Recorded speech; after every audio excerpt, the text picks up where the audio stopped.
Nu tad vēl es jautāju sev, kāpēc es neizdomāju dalīties ar iespējām, piemēram, visās tajās garajās nedēļās, ko pavadīja Benelux.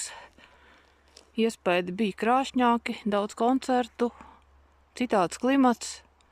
Un es saprotu, ka acīm redzot, man nav interesanti dalīties ar patērēšanu. Tāpat kā man nav īpaši interesanti skatīties, kā patērē citi. Bet šis te, ko es te redzu, noplukušais izaicinājums.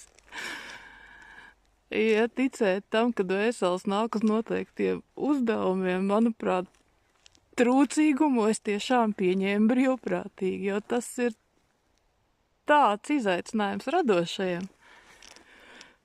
Nu, te nu es esmu. Ceļa galā tualete.